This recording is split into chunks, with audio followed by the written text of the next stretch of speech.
They came to Orchid Isle chasing applause, but found themselves trapped in a script they could never escape. Under the velvet curtains and behind the smiling masks lay secrets soaked in guilt, betrayal and blood. What began as a reunion of performers would soon unravel into a chilling stage where every spotlight revealed a murderer, and every act could be their last. It was during the first week of April 1940, as the clouds of war loomed over Europe like a gathering tempest, that I found myself granted a brief reprieve from duty. A week's leave from the regiment whose work, while essential, had become a monotonous grind of routine. The so-called funny war had cast a strange quiet over the continent, like the breathless pause before a storm tears through the sky. Restless and craving intellectual stimulation, I returned to London with only one man in mind. My old companion and unmatched detective Hercule Poirot. His flat at Whitehaven Mansion stood untouched by the turmoil outside, a temple of order amidst the chaos, each object in its place, as if defying the world's descent into madness. "Ah, mon ami Hastings," he greeted me with that familiar twinkle in his eye, as if he had been expecting me all along. "What a delight it is to see you again. You are well, yes?" "As well as one can be," I replied, taking his hand with warmth.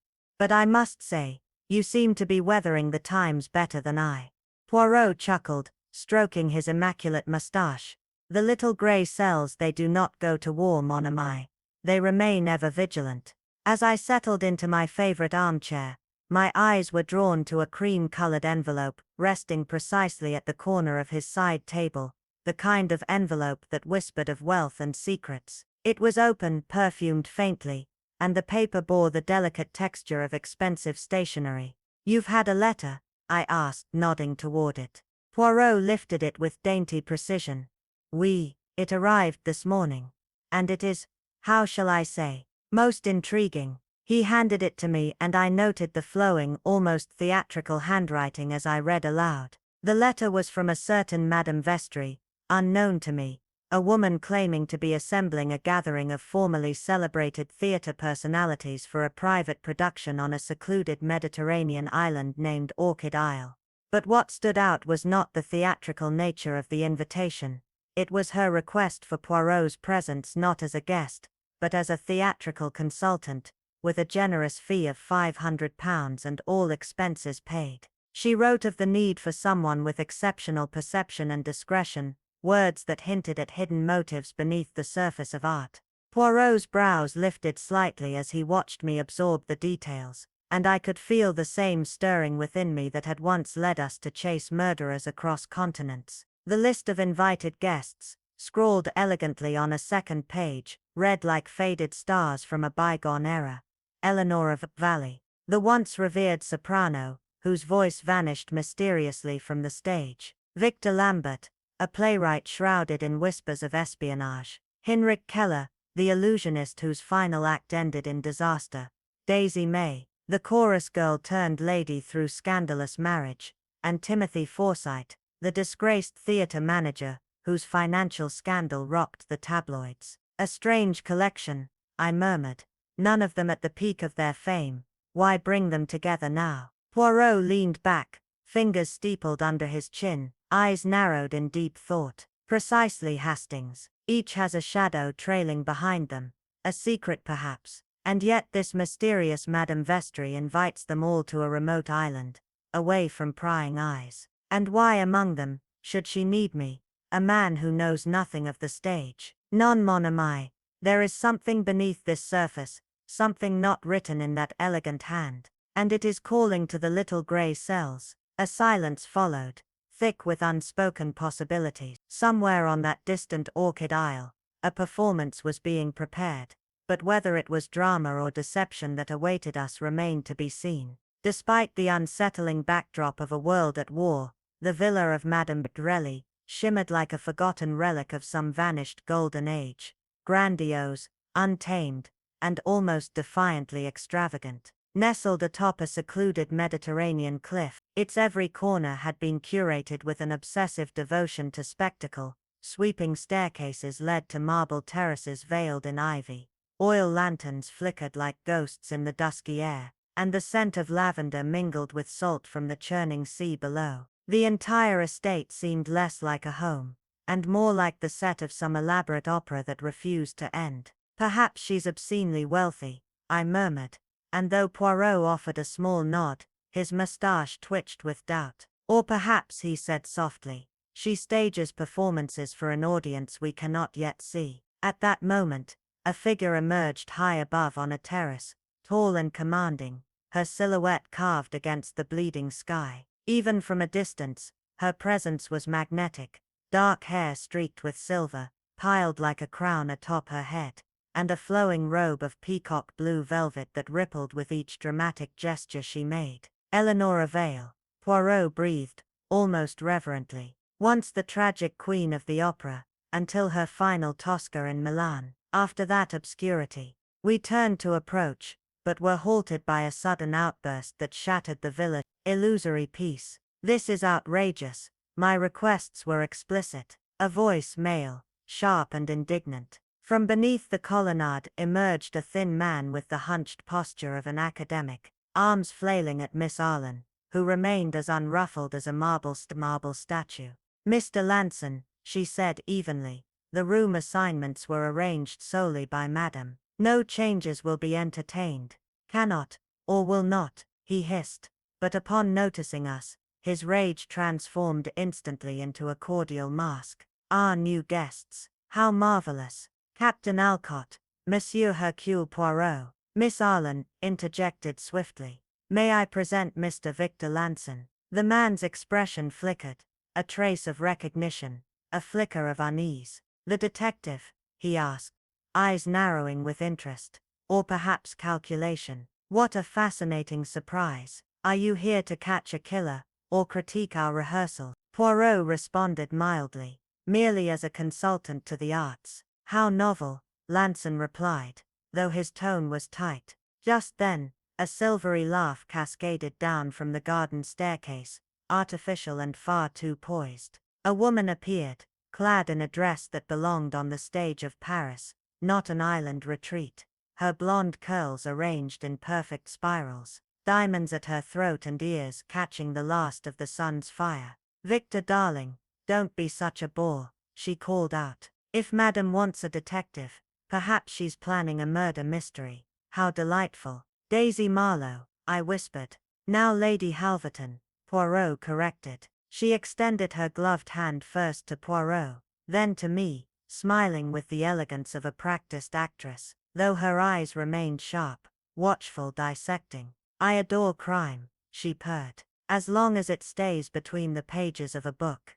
Came a new voice from behind, deep and resonant with a faint European lilt, but both crime and theater demand a flair for illusion.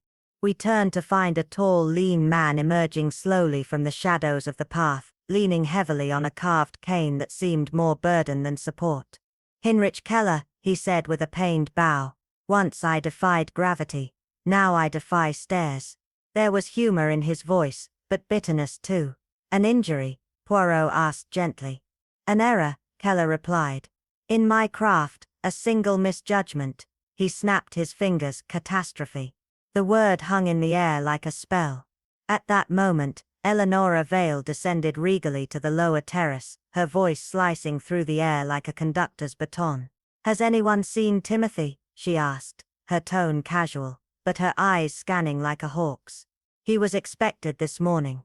His boat was delayed," Miss Arlen informed. "He should arrive shortly. In the meantime, refreshments are on the east terrace."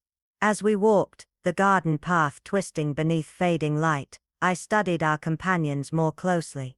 Their smiles were polished, their voices cultured, but something about their interactions struck me as rehearsed, too timed, too choreographed. Beneath the surface civility was a web of old rivalries and unspoken tensions, each word a veiled challenge, each gesture hiding more than it revealed. The estate itself seemed to listen, its weathered statues and darkened windows watching silently as the cast assembled. It felt not like the start of a holiday, but the first act of something far more dangerous, an illusion on the verge of shattering, a play that no one remembered auditioning for, and whose final curtain none of us might be prepared to witness. They avoided directly addressing each other, as if even casual words might tip the balance of some silent invisible game. Keller, with the alert poise of a magician awaiting the perfect moment for misdirection, watched the others closely, his sharp eyes flicking from gesture to gesture with unsettling precision. Lady Haviland, ever radiant, flitted between groups like a social butterfly, her charm rehearsed to the point of perfection, every laugh, every glance calculated, as though she were performing a role she'd long since mastered. Poirot, ever the observer, said little but absorbed everything with that penetrating courtesy that made people underestimate how deeply they were being scrutinized. He leaned toward me only once, voice hushed but urgent. "Mon ami, have you noticed? Each of them describes their arrival differently. The timelines, they do not quite align." Before I could respond, the moment fractured with the loud burst of energy at the terrace entrance. Timothy Forsyte arrived like a storm in human form, booming greetings, waving off apologies with exaggerated flair. "Mechanical trouble, they say," he announced loudly, though I suspect sabotage. "Yes indeed." He pumped our hands with almost violent enthusiasm. "Forsyte, Timothy, Tim, to friends. And I do hope to count you both among them before our little drama plays out." But for all his thunderous cheer, I could see it in the others, the brief flickers of unease, the glances exchanged like coded messages. His presence disturbed something long buried. Old resentments, hidden truths. The sun dipped lower, casting Villa Thespis in a golden light that softened nothing. There was still no sign of the mysterious hostess Madame Vestry. As torches were lit and shadows grew bold, an uncanny stillness settled, as though unseen eyes watched from behind the walls. We were players, yes, but it was not yet clear who wrote the script. That night's dinner was lavish, every course a masterpiece, but Madame Vestry remained conspicuously absent. Miss Larch, tight-lipped and formal, informed us she was indisposed and would meet us tomorrow. Poirot's brow rose barely a hair at that, but his silence was its own kind of alarm. Conversation surged. Eleanor Valley filled the air with tales from the stage. Victor Lambert tossed out snide remarks like knives, and Timothy laughed too hard, too often, trying to drown some unseen discomfort. Lady Haviland, unbothered by decorum, spread her charm liberally, even toward Poirot, who returned her flirtations with the polite detachment of a man analyzing a riddle. Only Keller remained composed, distant, as if already calculating 3 moves ahead. "Tell me, Miss Larch," Poirot asked as dessert arrived, "what is Madame's true vision for this theatrical revival?" She replied with clipped formality. Individual portfolios would be distributed in the morning, with instructions for each guest. "A private theater, here?" I asked. Forsyte chimed in too quickly, explaining the villa's origins, built by a drama-obsessed Italian count, complete with a personal playhouse. Poirot smiled faintly. "Interesting that you know so much about this place, monsieur." Forsyte faltered, just briefly. "Ah well, word gets around in certain circles," he muttered. Poirot didn't press, but the tension hung there, unspoken but sharp. Morning came, and still no hostess. Instead we found envelopes at our doors, sealed with wax. Servants delivered them in eerie silence, vanishing before questions could be asked. Miss Larch reappeared, her tone icily efficient. "You are requested in the theater at 11, after reviewing your materials." My envelope held only a gentle suggestion to explore the island. Poirot's, however, was a weighty portfolio bound in deep blue leather. Whatever this production was, it had already begun, and not on any stage we could yet see. In the privacy of his chamber, Poirot unfolded a thick envelope, and revealed its contents. Meticulously organized dossier, not on stage technique or dramatic flair, but psychological dissections of each performer's history, temperament, and reactions under strain, written in a crisp, almost clinical hand. "Curious, mon ami," he murmured, tilting one of the pages toward the candlelight. "These are not artistic notes, they are instructions for a strategist, not a director." One note read, "Observe how Margot Weld deflects confrontation. Does she shift her gaze left or tighten her posture when doubted? Does she still feign migraines when challenged?" Another, monitor, Alaric Brandt during scenes of perceived injustice. His hands betray what his voice suppresses. It wasn't about roles, it was about manipulation, watching how each person fractured under pressure. Perhaps Madame Virelli fears disruption, I offered weakly. Perhaps Poirot echoed, his brow tightening. Or perhaps she does not merely direct theatre, she orchestrates something far more elaborate. He stood, coat already on. Come Hastings, let us view this phantom theatre. The phantom theatre, as it soon came to feel, was a jewel box carved in secrecy, plush crimson seats, baroque carvings, and velvet curtains that seemed too pristine for how rarely they had supposedly been used. Though small, it held the gravity of an ancient ritual space. Upon the stage, Alaric Brandt clutched a script, railing at its absurdity. This is no revival, it's fresh ink. These lines weren't written for my talents, they mock them. Or perhaps they expose them, murmured Margot Weld with a venomous smile as she leafed through her own monologue, all confidence and control. Timothy Vance, always the mediator, clapped his hands. Now, let's not tear down the set before the play begins. Madame Virelli surely has a grand vision. If she exists, said Lucien Greaves from the front row, his cane propped beside him, his voice laced with quiet cynicism. We've been summoned by letters, and served by silent staff. Has anyone actually seen the woman? Lucien, what a ghastly suggestion. Margot gasped theatrically. Is it? Greaves shrugged. All the world's a stage, and perhaps we're merely the unwitting cast. A hush swept the theatre. Well, I for one am thrilled, said Lady Wycombe, bright as ever. My scene is exquisitely tailored to my skill set, elegant, emotional, utterly me. Mine's allegorical, muttered Brandt, flipping pages, full of mirrors, masks, doubles. Symbolism smothered in ambiguity. Nonsense. Poirot stepped forward, eyes scanning the group. It appears, he said softly, you have not all received the same script. Surprise rippled through the cast. You haven't the glass veil? Asked Wickham. Nor I, said Vance. Mine's titled A Voice in the Ashes, rather grim. And mine, murmured Greaves, contains only stage directions, no dialogue. I am, it seems, to act in silence. Poirot nodded slowly. 5 actors, 5 stories, but 1 theatre. The stage is not for unity here, it is for dissection. Despite their confusion, rehearsals carried on, each actor isolated by their tailored script, unsure whether they were part of a grand design or victims of one. Poirot watched like a surgeon, every tick and hesitation noted. He seemed particularly struck when Greaves, in an unguarded moment, mentioned modifying his illusions after an accident. The fall that crippled your leg? Poirot asked gently. Greaves' smile vanished. A catastrophe of design and betrayal. One I'd rather leave behind the curtain. That evening, in the library lined with first editions and portraits that stared too long, the first fracture appeared, not in performance, but in truth.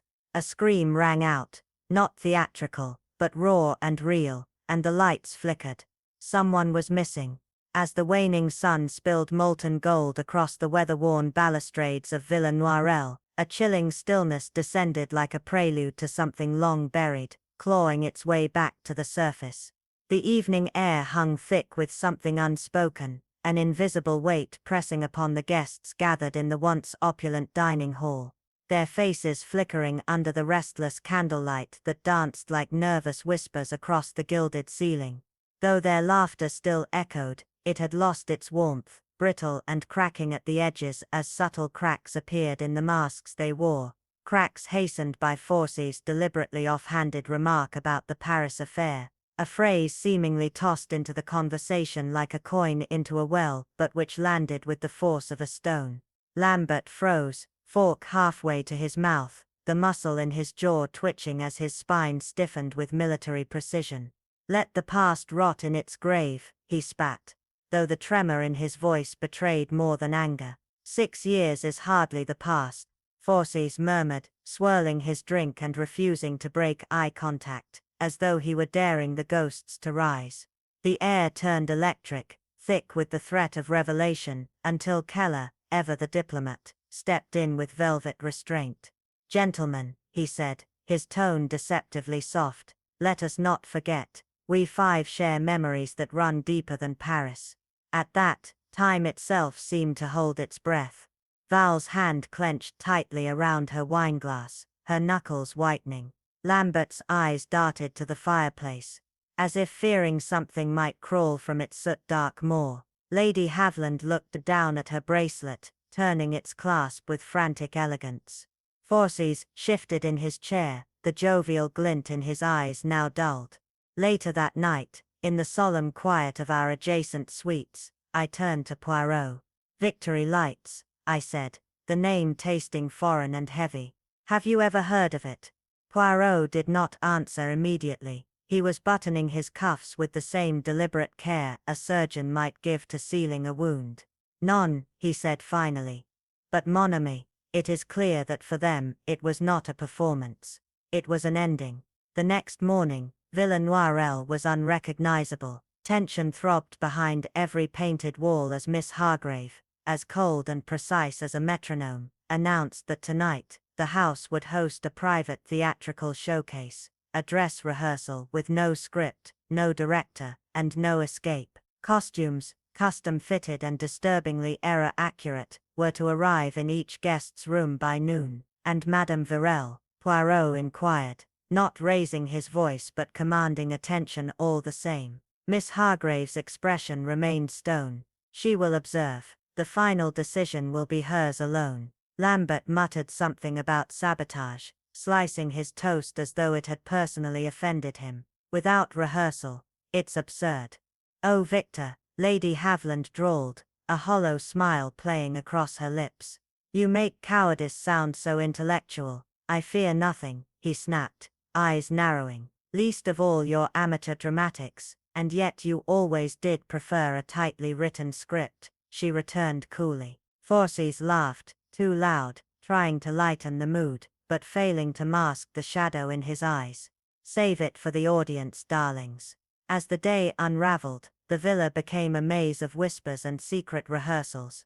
Val commandeered the stage, her voice slicing through the still air like a blade, note after note of cold military perfection. Lambert barricaded himself in the green room, pacing like a caged animal, muttering lines not with passion but panic. Keller disappeared behind the stage with tools and blueprints, assembling some strange contraption in the dark, mechanical clinks punctuating the quiet like a metronome counting down. Lady Haviland, ever the social butterfly, fluttered from corner to corner with too many questions and not enough answers, her eyes never still, her smile a riddle. Meanwhile, Forsyth moved like a man possessed, coordinating lights, cues, and staff like a director who already knew how the final act ended. I turned to Poirot, as we watched from the upper gallery, unnoticed. "He knows this place too well for someone who claims ignorance." Poirot nodded slightly, but his eyes were on Lady Haviland, who stood alone in the corridor, her reflection warped in the antique mirror. "We, Hastings," he said quietly, "and see her. She listens with her eyes more than her ears. There is strategy in her silence. This villa is no theater, it is a stage for something far more dangerous. And tonight, the curtain rises not on a play, but on a truth, long buried and clawing its way back to the surface." By late afternoon, an oppressive stillness had settled over Villa Nocturne, not the calm of contentment but the brittle silence of something unsaid, like the house itself was holding its breath. The performers had withdrawn behind their doors, the faint rustle of fabric and click of mirrors, hinting at their preparations for the evening's illusionary spectacle, while below, the once neutral foyer underwent a transformation so decadent it bordered on eerie. Flickering candelabras cast dancing shadows along the walls like whispering phantoms, chilled flutes of golden champagne gleamed beside platters of hors d'oeuvres, so pristine they felt conjured, rather than cooked,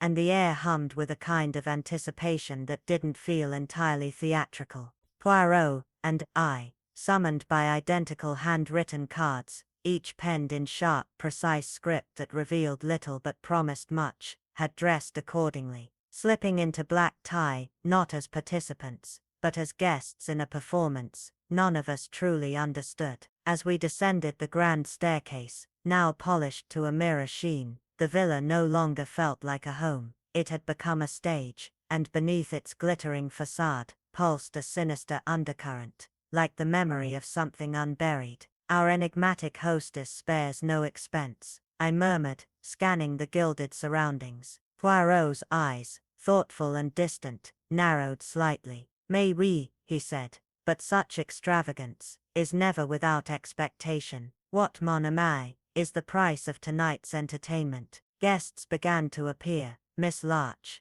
ever the portrait of control, stood near the entrance like a marble sentinel, flanked by senior staff, whose rigid smiles did little to hide the flicker of anxiety in their eyes. But of Madame Vestalis, the puppet master behind this theatrical affair, there was still no trace. At the stroke of 8, Miss Larch's voice, clear, cold, unwavering, echoed through the hall. "The performance begins in 15 minutes. Monsieur Poirot, your presence is required backstage." We followed her past heavy curtains, and into the chaos behind the illusion backstage, where costumes whispered secrets and makeup masks concealed more than faces. Eleanor Vallis shimmered in a cascading gown that swallowed light, looking less like a woman, and more like a spectre from another time. Keller, precise and silent, adjusted a half-mask over his face with the calm of a surgeon. Lady Havisham, clad in sequins that captured every stray glint, twirled nervously, while Forsyth, draped in a theatrical cape, strutted with the energy of a ringmaster barely concealing dread. "Where is Leonhardt?" Poirot asked, scanning the frenzy with a detective's gaze. "Still perfecting his reflection," Forsyth replied dryly. "He won't appear until his drama does. Someone needs to pull him out." "Curtains in 10. I shall retrieve him," Poirot said softly, eyes glinting. "Come, Hastings." We made our way down a narrow corridor thick with the scent of powder and time, the wooden floorboards groaning beneath our feet like they too objected to our presence. At the far end loomed a door with a paper star taped to it. "Leonhardt," scrawled in grand looping letters. Poirot knocked. "Monsieur, it is nearly time." Silence. He knocked again, firmer now. No reply. Then he tried the handle. It turned easily. The door creaked open, and in the dim light we saw him, or what was left of the man. Leonhardt slumped forward against the vanity, arms limp, his elaborately embroidered costume sagging, lifeless. But it was the mask, a garish demonic theater prop fused grotesquely to his face, that froze the breath in my throat. Its twisted grin mocked us from the shadows, the leer of something ancient, malevolent, and laughing. Poirot stepped closer, 2 fingers brushing Leonhardt's wrist delicately before he turned back, and gave me a slow grave shake of the head. "He is gone, mon ami," he whispered. "Stay here, do not let anyone enter. I will alert Miss Larch." But as he turned, a scream shattered the silence, a raw primal cry that echoed like a shattered glass across the corridor. Eleanor Vallis stood in the doorway, her eyes wide with shock, hands trembling at her lips. "Victor, dear God, no." In seconds, the hallway surged with bodies. Lady Havisham nearly collapsed, her face white as lace, caught by Forsyth, who for once had lost his performative bluster. Keller stood motionless, eyes scanning the room, not with grief, but clinical detachment, as if already constructing the puzzle. "Touch nothing," Poirot barked, his voice slicing through the panic. "Hastings, close the door. Miss Larch, call the authorities. Now." Miss Larch, her icy exterior cracked, but not yet broken, opened her mouth, then faltered. "The storm," she said quietly, and then we heard it, a rolling growl that had once passed for stage thunder, now revealed itself as the true voice of the Mediterranean. Wind, howling through the corridors, like a chorus of ghosts, rain lashing the ancient stone with a fury that promised isolation. We were trapped, the theater now our prison, the audience unwilling players, and the night's performance no longer an act, but a slow unraveling of secrets and murder. The wind howled like a scream torn from the pages of a forgotten tragedy, its voice echoing down the ancient halls of Villa Pis, slamming into the stone walls as if trying to warn us of a doom already unfolding. Miss Larch's dry, crackling voice sliced through the tense silence, like the final chord of a requiem. No boat will come in this storm. Until morning, we are completely cut off. There was no panic in her tone, only a cold finality that settled like frost on every face. Then Keller, his accent oddly unplaceable, leaned forward slightly and said, "Then that means we're trapped here, with the killer." The weight of those words fell over us like a shadow, sudden and suffocating. Death was no longer a distant possibility, it was present, breathing the same air we were. At that moment, I noticed Poirot crouched beside Lambert's lifeless body, carefully examining the pale hand clenched around something small, damp, torn, a secret waiting to be unraveled. Without moving the corpse, he gently pried the soggy scrap of paper free, glanced at it briefly, and then, without a word, slipped it into his coat pocket. His face remained calm, unreadable, the same precise, unnerving stillness that made everyone else's mind spin with suspicion. Whatever stage play had been rehearsed for the evening was now over. Something real had taken its place. I looked around the room, faces turned pale, eyes darting with fear, and on a few far more disturbingly, a quiet contemplation, as if someone had expected this.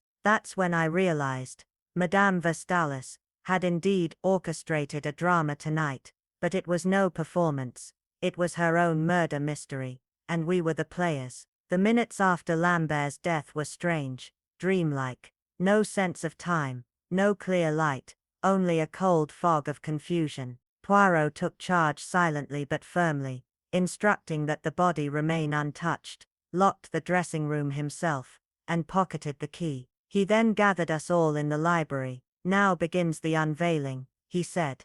The library, lined with aged books and soft leather chairs, usually gave a false sense of calm, but not tonight. Outside, the storm screamed against the walls like a soul in torment.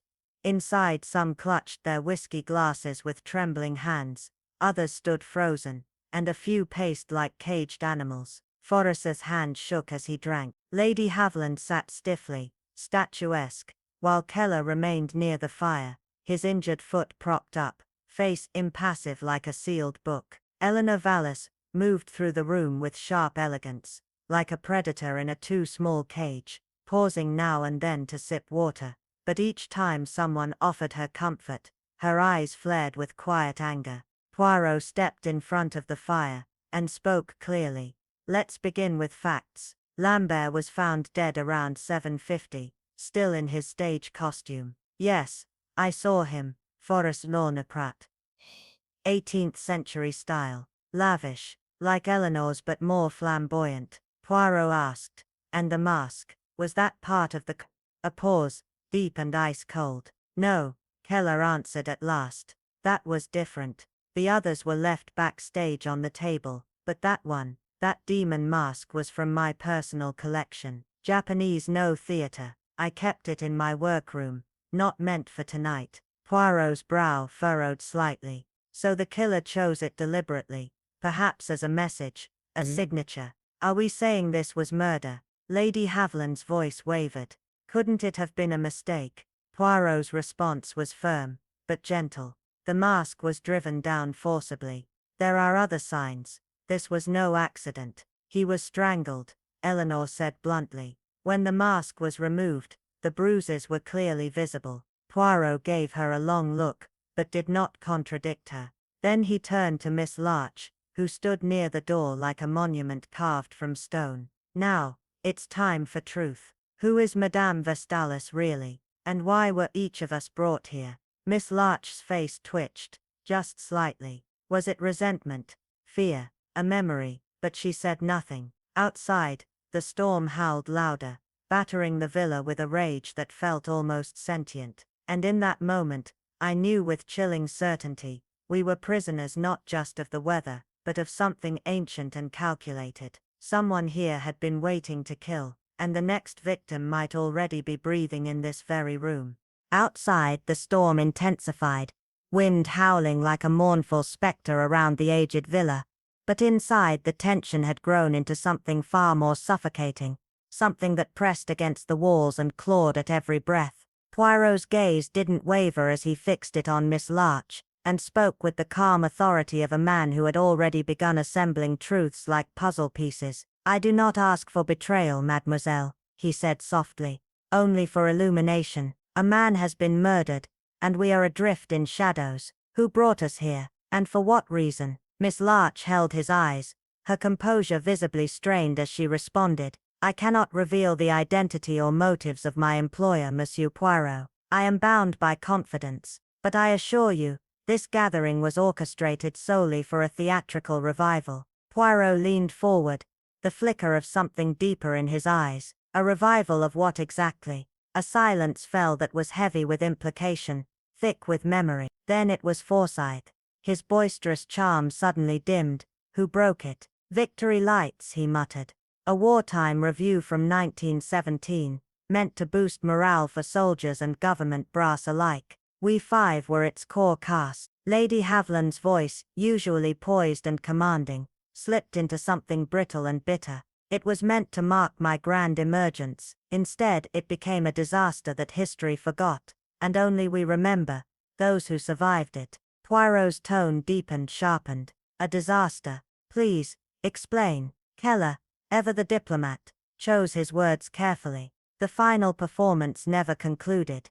There was an incident, a death," interjected Eleanor Valley, her tone stripped of emotion as though the memory had long since been fossilized. "Clara de Vere, 19, fiery, beautiful, unrelentingly ambitious." Her eyes, cold and calculating, flicked to Lady Haviland with surgical precision, and Poirot did not miss the way Haviland recoiled, ever so slightly, as if stung by some hidden truth. "And how did Clara die?" he asked. Another pause, another breath held by all. "It was ruled an accident," Forsyth finally said. "A part of the set collapsed mid-performance. She was beneath it. She died instantly." Keller added, lowering his voice, "But there were rumors of sabotage, of motives hidden behind stage smiles. There was even an investigation, brief and inconclusive. Then the war moved on, and so did the world." Poirot nodded slowly. "And the five of you never reunited?" "We drifted," Lady Haviland said. "New careers, new circles, occasional crossings, but never all five. Not until this invitation." Poirot reached into his coat and revealed the scrap he had taken from Lambert's hand, a tattered yellowing fragment of what looked like a theater program. He placed it on the table, its frayed edges whispering of dust and time. The faded ink revealed just a few names. "Clara de Vere, Victor Lamb, Eleanor. This is from the original Victory Lights production," Eleanor murmured, a chill creeping into her voice. "Where did you get it?" "From Lambert," Poirot said quietly. "He was holding it as he died. It seems he was remembering." "But why?" Forsyth snapped, panic edging into his voice as he dabbed his sweat-slicked brow. "Why revisit a tragedy buried for decades?" Poirot's voice was low but resolute.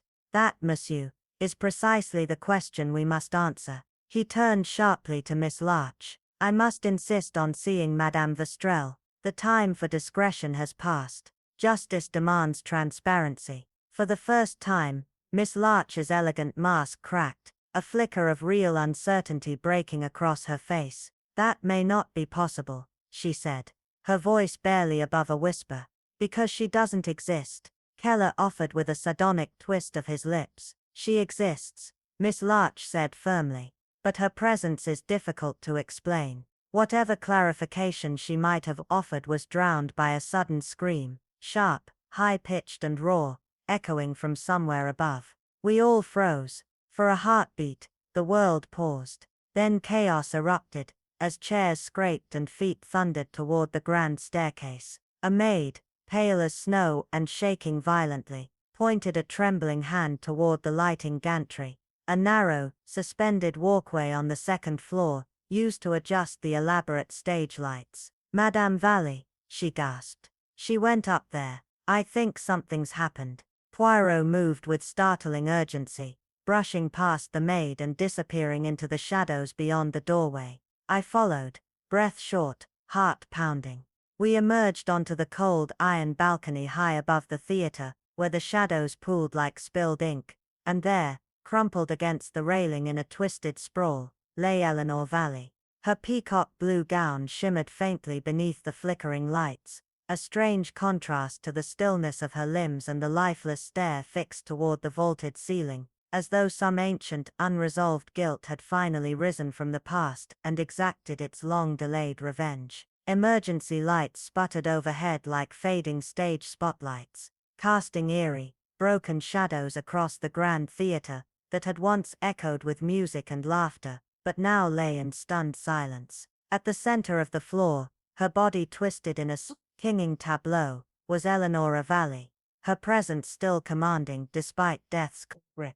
The satin folds of her iconic gown, easily recognizable even in the dim glow, were now crumpled and streaked with dust and blood, a tragic contrast to the elegance she once exuded. Poirot knelt beside her with swift precision, his gloved fingers gently probing for signs of life, but I saw it in his eyes before he even spoke. A grim finality, an unspoken acknowledgement that the curtain had fallen for the great soprano. Her limbs sprawled at unnatural angles, like a marionette whose strings had been violently cut mid-dance, her once expressive face frozen in a silent scream that seemed to echo through the chilled air. "Mon Dieu," Poirot whispered, gaze lifting to the dangling remnants of the frayed rope high above the balcony, the very place from which she had plunged to her death. The line had been severed cleanly, no question of accident. It was deliberate, cold, calculated. A second act, written in blood, he said, voice low, but resolute. Behind us Lady Haviland's voice cracked into hysteria, her cries rising like a crescendo. "Victor first, now Eleonora, we're being picked off like characters in a cursed play." Servants scrambled to steady her, their pale faces barely concealing the panic seeping into every corner of the villa. I turned to Poirot, and in his furrowed brow, I read more than concern. I saw dawning realization. A pattern was forming, a narrative being pieced together with every corpse, every clue. "Two murders, Hastings," he murmured, "both staged as if part of some twisted production, and both tied to a buried past. None of them dare speak of." I remembered Eleanora's whispered recollections from earlier, of Clara Devereux, the beautiful and ambitious young actress who had died mysteriously during the Victory Lights performance decades ago. Labeled a tragic accident, yes, but in light of tonight's horror, it felt more like the opening scene in a long-forgotten mystery just now reaching its climax. What secrets had that performance concealed? What guilt had lingered in the shadows of the stage for all these years, festering silently until now? Morning came cloaked in deceptive beauty. The sky over Orchid Isle painted in soft blues and golds, the violent storm of the previous night, replaced by tranquil Mediterranean waters that sparkled as though nothing dark had passed through this place. But within the walls of Villa Thespis, serenity was a lie. 2 lives had been snuffed out within hours, and a cast of performers once vibrant and full of theatrical flair, now sat subdued, hollowed by fear. At breakfast Miss Larch delivered the news with quiet efficiency. A boat had been dispatched for the mainland, but the sea remained too choppy for immediate rescue.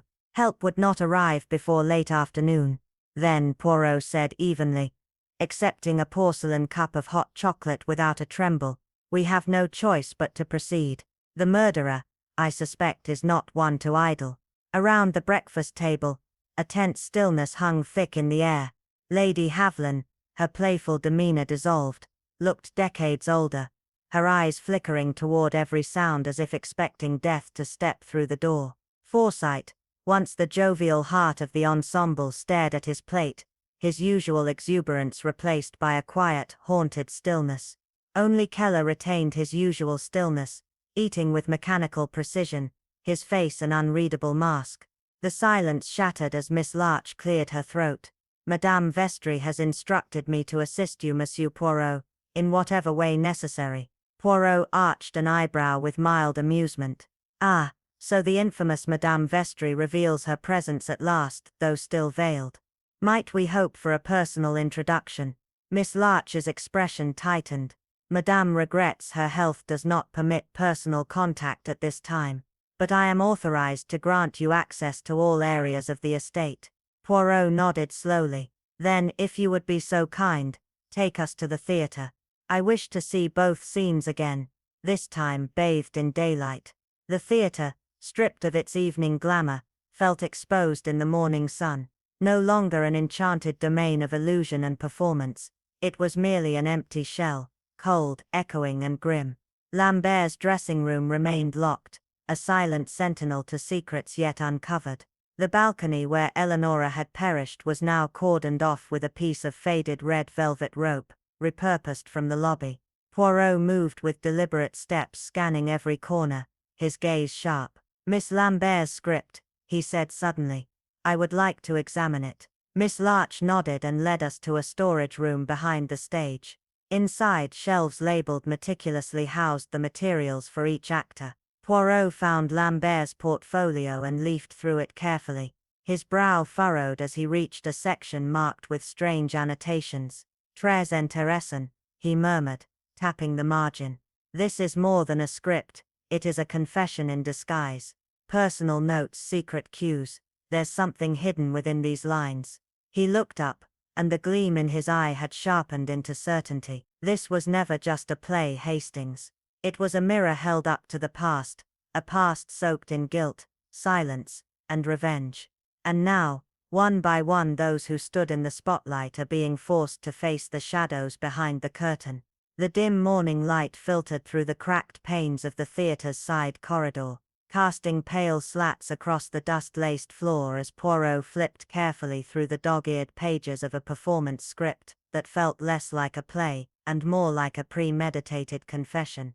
"Observe, Hastings," he murmured, holding up a page etched with stage directions so precise they felt like an echo of death itself. One scene described a masked character confronting another with a hidden truth from long ago, culminating in the exposed figure collapsing to the floor in shock. "Rather reminiscent of Lambert's end, is it not?"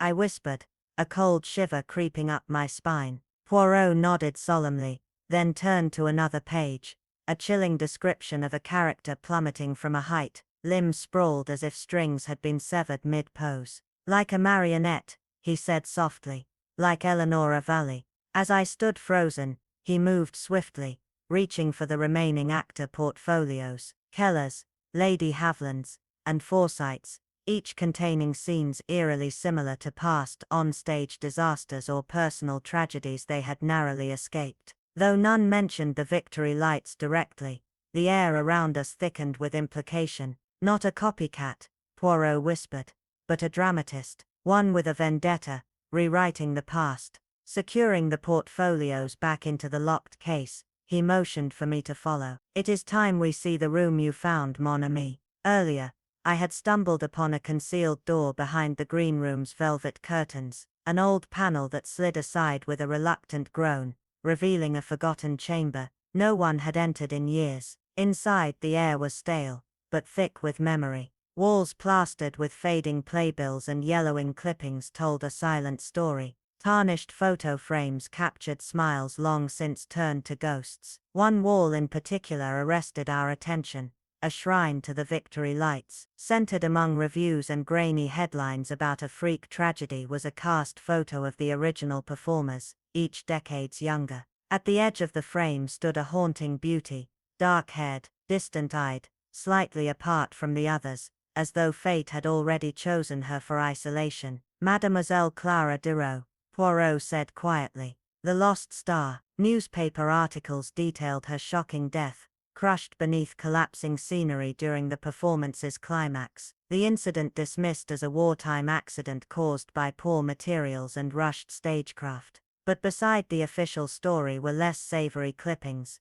whispers of envy, jealousy, and sabotage. Before we could consider them further, a commotion echoed down the hall. We returned to the theatre to find Keller confronting Lady Haviland and Forsyth, with a fury that shattered his usual poise. "You knew," he shouted, his accent thickening with emotion. "You came here not for nostalgia, but for silence to keep the past buried." Forsyth stammered denials, but Keller threw a bundle of papers at their feet. "I found this in Lambert's suitcase," he was writing a new play. But it wasn't fiction, it was a reckoning. Poirot stepped in calmly, guiding them toward the library. Then let us not perform for each other anymore. Let us speak plainly. It seems Monsieur Lambert was not the only one with a script, but his may have been the only one not sanctioned by our elusive Madame Vestry. The others followed in silence, but I saw it then, the fear, the guilt, and something darker still. The real performance had never ended.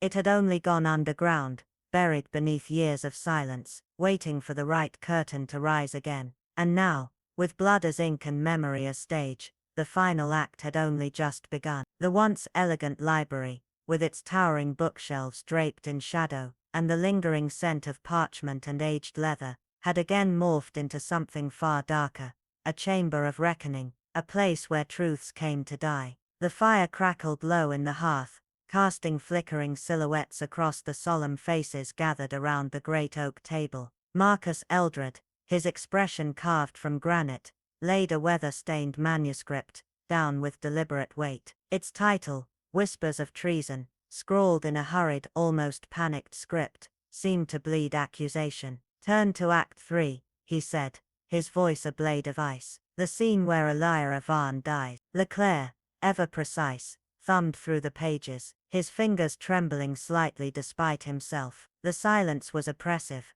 charged with invisible current. When he finally spoke, it was not just revelation, it was indictment. "This isn't fiction. Elira's death was no misstep. According to this, she uncovered something, a covert operation nested within the set designs and cues of Echoes of Empire, a message system used for passing state secrets right under the audience's nose. She found the truth, and for that she was silenced." A sharp gasp cut through the stillness. Lady Devane's jeweled hand gripped her corset as though trying to hold her breath inside her.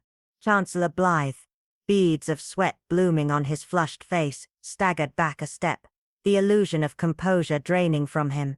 "Lies," he choked out, though his voice quivered like a failing light bulb. "Baseless." Lamont knew, Eldred pressed, eyes narrowing. "He planned to expose it. Expose you, and paid the price. And Sylvia, she either learned too much, or she helped stage Elira's murder." Leclerc's voice was low, almost reverent. "This is no ordinary killing spree. This is vengeance as performance. Our killer is a playwright of death, restaging scenes from the past with macabre precision." Just then, the doors creaked open, and Miss Calloway entered with the grace of a phantom. Balanced in her gloved hands was a silver tray upon which rested a single delicate cordial glass. "Your tonic, Mr. Eldred," she murmured. He accepted it with a nod, and drained it in one breath, never breaking eye contact with the manuscript. But within moments his body betrayed him. A sharp, guttural sound escaped his throat, as his hands clawed at the air. His face contorted, twisted with raw agony. "The medicine," he gasped, half rising before crashing down like a marionette with its strings cut, limbs spasming across the rug. Leclerc dropped to his knees, but even he knew it was futile. The scent was faint, but unmistakable. "Cyanide," he confirmed grimly. "The third victim. The pattern holds 3 down, and now only 2 remain."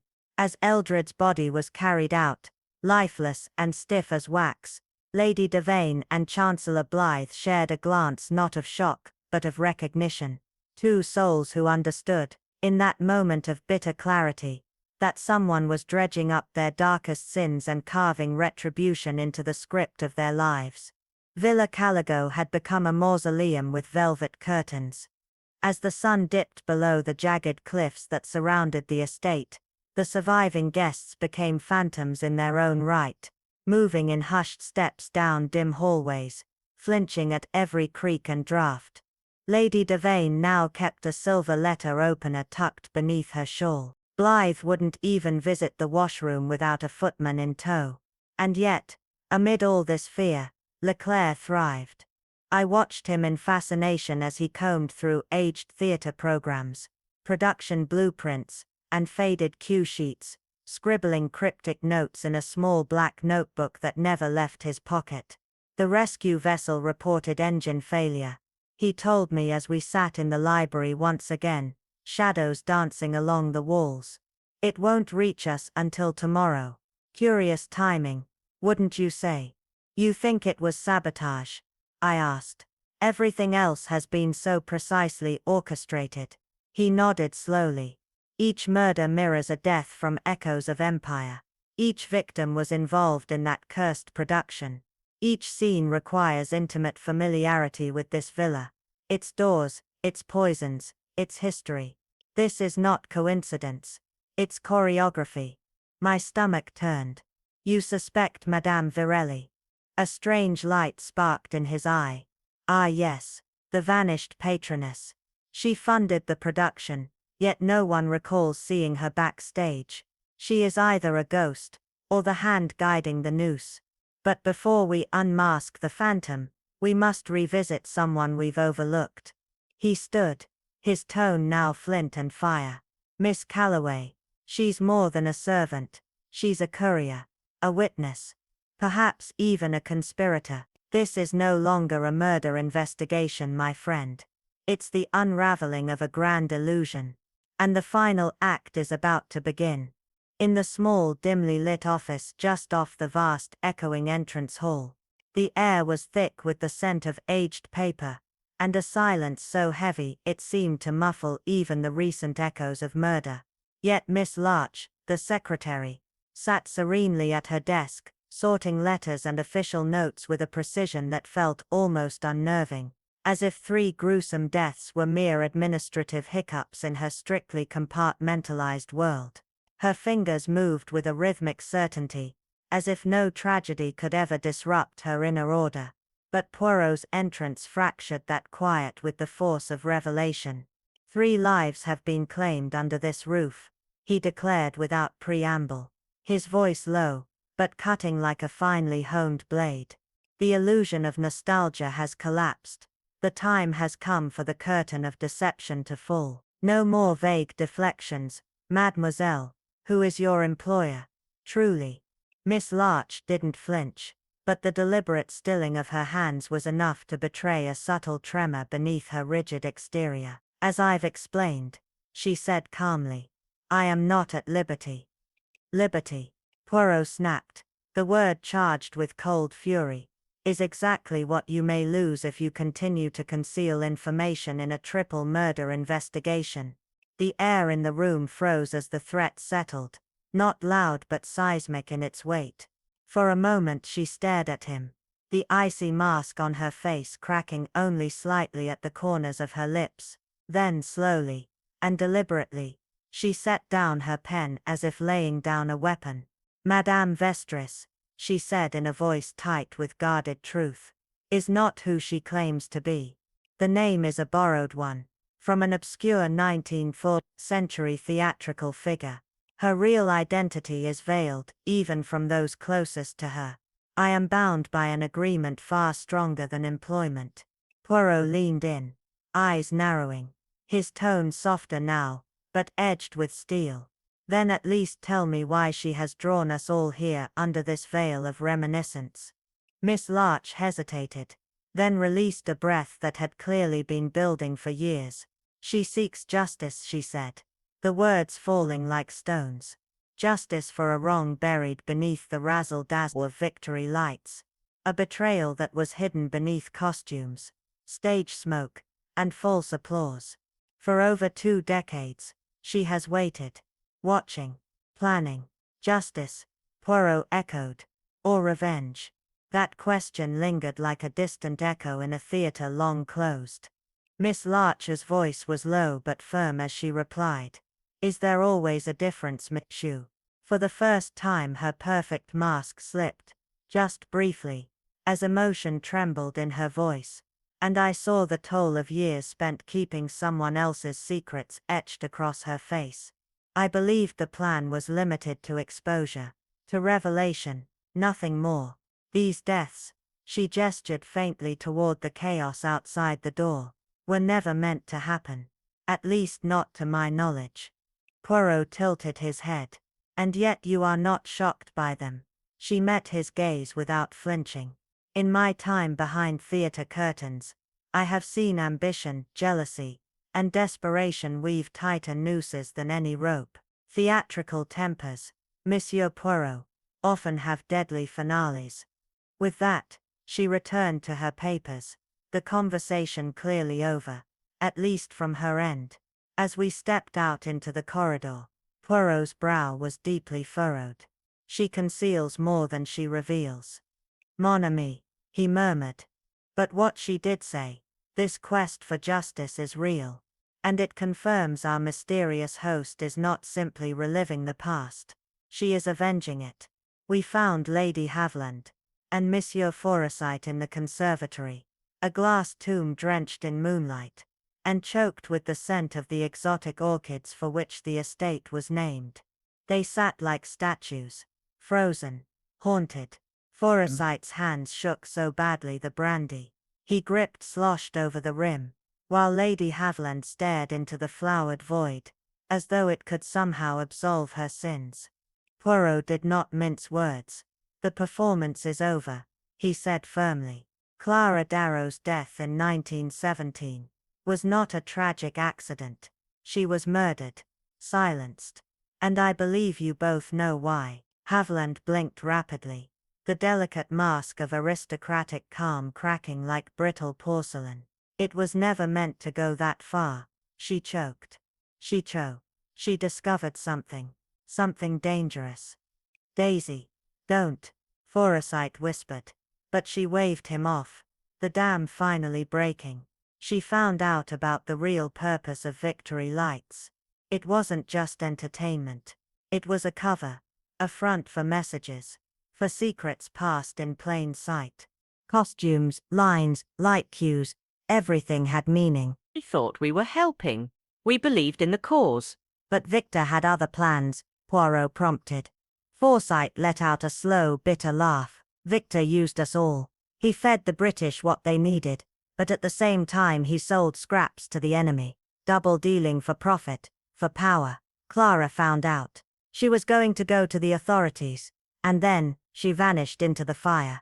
Lady Haviland clutched the edge of her chair as if it were the only thing keeping her from collapsing completely. And now, she whispered, someone is ensuring none of us speaks ever again. Poirot nodded solemnly. Then we are not merely witnesses to the past, madam. We are actors in its final blood-soaked scene.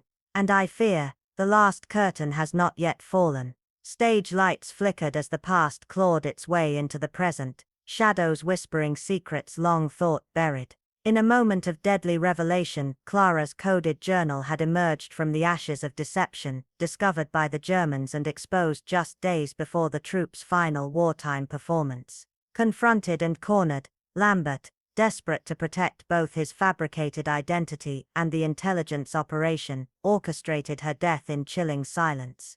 But as Poirot probed deeper, it wasn't a solitary betrayal, it was a symphony of complicity. Lady Haviland's voice, fragile as cracked glass, broke the silence. We all played our part. Victor, with poisonous conviction, branded Clara a double agent, warning she'd destroy them all. Eleanor, hands once graceful on stage, altered the set with subtle precision, rigging it for misfortune. Heinrich, master of illusion, conjured a well-timed distraction, a puff of smoke to cover what was real. Lady Haviland, eyes glistening with old shame, confessed how she ensured Clara stood on her mark, perfectly placed for a tragedy disguised as accident. And Timothy, ever the loyal official, made certain no inquiry ever followed. We were told it was for the greater good, she murmured. Forsyte insisted sacrifices were necessary. Poirot, unblinking, asked, and when you realized Lambert had betrayed you? By then Clara was already dead, she answered, hollow as a tomb. Victor had ensured his survival by holding their shared guilt hostage, evidence secured in silence, a trap sealed with blood. Each pursued their glittering careers, but beneath their acclaim festered a secret so vile it bound them tighter than family. Until the mysterious invitation arrived, Orchid Isle, an unfamiliar name with two familiar threats. The letters came first, Lady Haviland said, her voice low with dread. Not the invitations. The letters knew everything, and promised redemption, and payment. Poirot raised a brow. A chance to confess, and coin to sweeten the sin. Exactly, sighed Forsyte. But now 3 lie dead, and 2 of us remain. Poirot's gaze sharpened. Did either of you recognize anything about Madame Vestry? A voice, a gesture, handwriting. Nothing, both insisted. We've never seen her. Then, said Poirot, rising slowly, it is time we uncover her truth. As we turned to leave the dim conservatory, I spotted a white florist's card resting alone on a side table. Its message was inked with grace and menace. Final act. Theatre, 8 p.m. Poirot studied it, his face hardening with realization. At last our hostess chooses to reveal herself. Tonight, we face the curtain on this 23-year-old drama. Twilight-cloaked Villa Thespis in velvet darkness. As we approached the theatre, its walls glowed from within, bathed in the golden flicker of sconces and stage lights. Yet the warmth couldn't thaw the dread in the air, it only highlighted the illusion of safety. Despite their visible fear, Poirot insisted Lady Haviland and Forsyte accompany us. If Madame Vestry intended your deaths, he said gently, you'd be gone already. No, she wants an audience, not corpses. An audience for what? Asked Forsyte, his once commanding voice now trembling. For truth, said Poirot, the one thing this island has lacked. At precisely 8 p.m., we entered the silent theatre. The auditorium, vast and empty, held only one figure, Miss Large, standing alone beneath a curtain of shadows, beside a veiled easel at center stage. Her voice carried with theatrical clarity, "Welcome to the final performance." The echo lingered like a ghost as she gestured toward the front row. "Please, sit. The curtain is about to rise." Lady Halcroft's hand trembled as she clutched the ornate bronze letter opener. Less a tool, more a relic of dread, as though it alone could anchor her to reality. "All will be revealed," Miss Grenell murmured, her voice like velvet drawn across a blade. And once we were seated, she stepped aside with a theatrical grace, pulling the black drape from the easel. Beneath it, a portrait emerged, hauntingly lifelike, painted in rich oils that shimmered in the low amber stage lights. The woman in the painting, elegant ethereal, was unmistakably the same radiant figure from the vintage event flyers of the majestic review, her eyes glinting with secrets. "This," said Miss Grenell softly, "once hung in the Parisian flat of Audric St. Maur, until his death 5 years past." "Leora's father," breathed Alistair Venn, the aging playwright, his eyes suddenly hollow. "He never recovered." "Indeed not," Grenell replied. "He spent his last years obsessed tracking shadows, funding investigations, attending every revival of the review in search of clues. He believed her death was no accident, that it was staged. He was once a celebrated impresario," Poirot noted, narrowing his gaze, "famed for psychological dramas and illusions. He was also," added Grenell with a deliberate pause, "the original owner of Maison Miroir." A ripple of shock passed through the guests. "St. Maur owned this place," Lady Halcroft gasped. "But it's been shuttered for decades." "He acquired it under Alice's in 1922. said Grenell. "Renovated it into a perfect theatre of memory, a trap set for truth." Poirot's eyes gleamed. "And you, mademoiselle, what role do you play?" Her austere face softened, just a flicker. "I was his archivist, his confidant, and now, executor of his final act." "Then, there is no Madame Virel," I said, startled by the illusion unraveling. "On the contrary," Grenell replied, gesturing to the curtain's edge, "she is among us." And from the shadowed wings stepped a woman in an obsidian evening gown, her presence at once arresting and ghostly. Her face was partly concealed by an intricate mask, but even so, a whisper passed through the room like a chill wind. "Impossible," Venn muttered, rising unsteadily. "It cannot be her." "Leora," whispered Lady Halcroft, her lips bloodless. The woman removed her mask, revealing a face that echoed the portrait's beauty, aged, weathered, but fiercely alive. "No," she said, her voice like a note held too long. "I am Evelyn St. Maur. Leora was my sister." Poirot inclined his head, as if acknowledging a revelation he'd long anticipated. "The sister referenced only once in a discarded diary. I was 14 when Leora died," she said, her voice steady. "Old enough to know the truth was buried beneath applause and lies." "And you dedicated your life to this reckoning?" I asked, her gaze fixed on mine, unflinching. "I became a curator of memory, not a killer." I invited them here to remember. The rest was their own doing. And the deaths? Poirot pressed. A chandelier for Maudsley. A mirror for Delane. Gas for Tremault. All echoing scenes from their careers, scenes Leora once performed. That is more than coincidence. Evelyn nodded. Poetic symmetry. But I wrote no final act for them. They chose their exits. Poirot's voice dropped. Then who, Madame, played executioner behind the curtain? Her lips quivered at the corners, sadness flickering like candlelight. The same company who wrote Leora's final scene. Their hands were never clean. Guilt, when stirred properly, becomes its own stage director. Lady Hargrave's sharp, suffocated gasp cut through the air like a warning bell, but before she could utter a word, Inspector Morell's voice sliced through the tension with the cold precision of a scalpel, measured, deliberate, undeniable. It's not madness we're speaking of, madam. It's fear. The kind of fear that comes when the mask slips, not fear of the law, but the unbearable dread of seeing your own face reflected in the truth. His gaze swept the room slowly, eyes like lanterns peeling back every layer of hidden guilt, every buried secret. You all received those letters, didn't you? Before the formal invitations, anonymous notes carrying damning evidence. Each of you saw proof of your involvement in Isadora Denny's murder, and each of you realized you weren't the only one being hunted. That's when it began. You panicked. You calculated.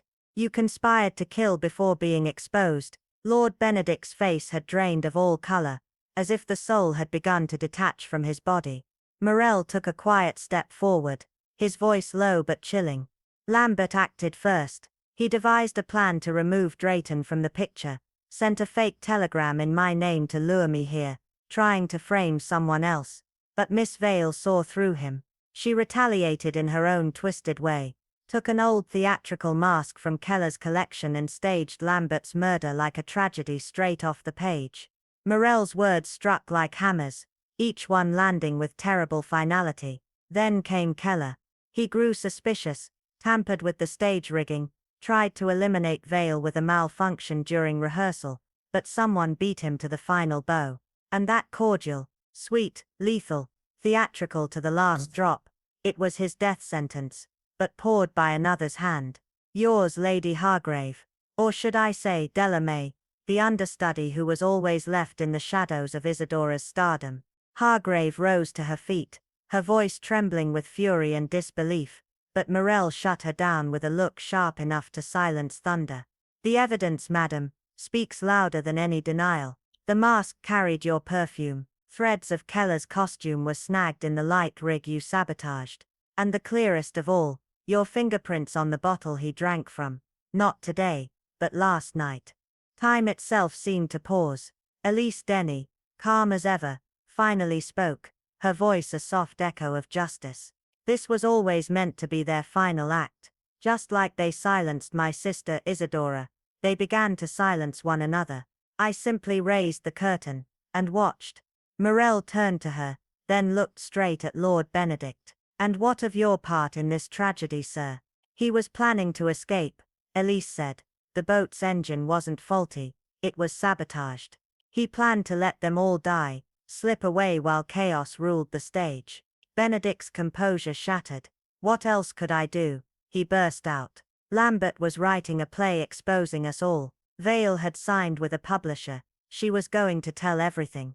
Keller was dying, and he'd started confessing. Someone was going to crack. Morell moved forward, the final judgment in his eyes. So you saw Elise's invitation as an opportunity to gather them all in one place, and erase the past forever. I didn't mean for it to happen like this, Benedict began, but Hargrave's bitter broken laugh cut through him like a knife. Spare us, Timothy. You're just as guilty as the rest of us. She looked at Morell, her face pale but oddly peaceful, as though confessing had lifted a weight that secrecy never could. Yes, we killed Isadora, and yes, we turned on each other, just as Elise said. And now, she asked, her voice quiet. What happens now? Morell met her gaze. No hatred, no heat, just the cold certainty of justice. Now, Lady Hargrave, the truth takes the stage. The police will arrive by dawn. Every secret, every lie, every scar you tried to bury will rise. The darkness behind the victory lights, will finally be seen. And as if the theater itself responded, the stage lights dimmed just slightly, then slowly glowed again, like a curtain call rising one last time. Elise smiled faintly. Fitting, isn't it? Their lives were always a performance, and now, the final scene has come at last, and so fittingly, it ended where it had first begun, beneath the spotlight's deceptive glow, on a stage where illusion and truth danced their final waltz. But this time, the performance was no fiction, it was an unraveling of masks, a confession stitched in silence and blood. Later that night, as I stood beside Lucien Marceau on the wind-swept balcony of the villa, the moonlight casting long silver veins across the restless Mediterranean, I found myself unable to escape the weight of the events that had unfolded, each revelation more bitter than the last, each life more shattered than it had first appeared. A masterful game, I murmured, voice hushed beneath the hum of the sea. But how did you suspect that the performers themselves were the architects of such ruin? Surely Celeste Marren had the clearest motive. Morenso's eyes, cool and reflective as the tide, did not waver. Exactly, mon ami, he said softly. True vengeance is not loud, it is patient, it watches. Celeste didn't need to kill, she only had to set the scene, plant the doubts, and let their own guilt drag them into the abyss. Fear once seeded, grows wild. He turned toward the shadows, where the garden met the rocks, where not long ago screams had pierced the night. You see, guilt is a silent playwright. It crafts tragedies from within. Each guest came carrying a ghost, and on this cursed isle, those ghosts found their voice. No villain needed to strike. The guilty were already tearing themselves apart. His words floated on the salt air like ashes from a dying fire. The past never stays buried.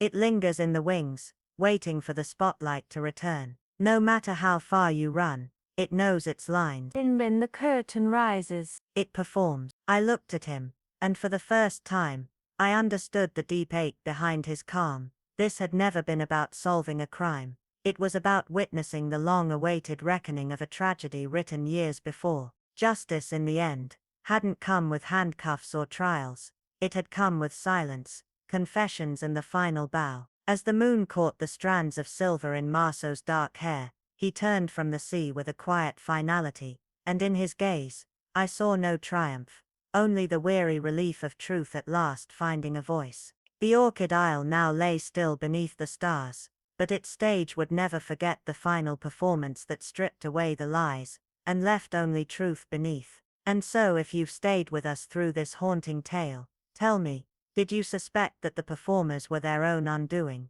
long before the final curtain call? Let me know in the comments. If you enjoyed this mystery, don't forget to subscribe for more daily twists and tales. Until we meet again, remember this, the past may sleep, but it never forgets. And when the final act begins, no script can be rewritten, and no mask can stay on forever. This is Elliot from Midnight Parlor, signing off.